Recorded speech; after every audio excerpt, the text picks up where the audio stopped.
നമസ്തേ. മനുഷ്യൻ ജീവിക്കുന്നത് അപ്പം കൊണ്ട് മാത്രമല്ല, ഒപ്പങ്ങൾ കൊണ്ട് കൂടിയാണ്. മാതൃഭൂമി വാരികയുടെ കഴിഞ്ഞ ലക്കത്തിൻ്റെ എഡിറ്റോറിയൽ അവസാനിക്കുന്ന വരികളാണ്. പെരുവഴി അമ്പലത്തിൽ താന്തരായി വന്നണഞ്ഞ് പലവഴിക്ക് പിരിയുന്ന പാന്തരെക്കുറിച്ച് എഴുത്തച്ഛൽ മുതൽക്ക് നാം വായിച്ചു പോന്നു.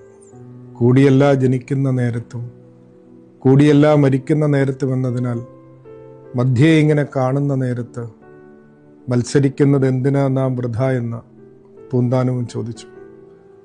ഒ വി വിജയന്റെ ഇതിഹാസത്തിൽ നിന്ന് ജന്മങ്ങളിൽ നിന്ന് ജന്മങ്ങളിലേക്ക് ഇറങ്ങിയ രണ്ട് ജീവബന്ധുക്കളെക്കുറിച്ച് വായിച്ച് നാം വ്യസനിച്ചു. ഇങ്ങനെ പറഞ്ഞാണ് സുഭാഷ് ചന്ദ്രൻ അക്കുറിപ്പ് തുടങ്ങിയിരിക്കുന്നത്. ഒരുപക്ഷെ തുണയാവുന്ന, തണലാവുന്ന, കൂട്ടാവുന്ന, ബലമാകുന്ന മനുഷ്യരെക്കുറിച്ചാണ്. അങ്ങനെ ഒപ്പം നിൽക്കുന്ന മനുഷ്യരെ കൊണ്ടുകൂടിയാണ് മനുഷ്യൻ്റെ അതിജീവനം സാധ്യമാകുന്നത് എന്ന് എത്ര സുന്ദരമായിട്ടാണത് ഓർമ്മപ്പെടുത്തുന്നത്.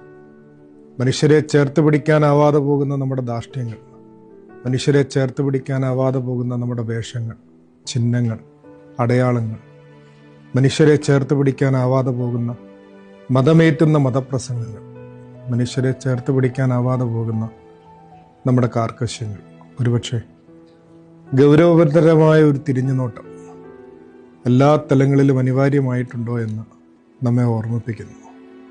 ശരിക്കും മനുഷ്യൻ ജീവിക്കുന്നത് അപ്പം കൊണ്ട് മാത്രമല്ല, ഒപ്പങ്ങൾ കൊണ്ടുകൂടിയാണ്. ഒപ്പമുള്ള മനുഷ്യരെ കൊണ്ടുകൂടെയുമാണ്. ആദരവോടെ.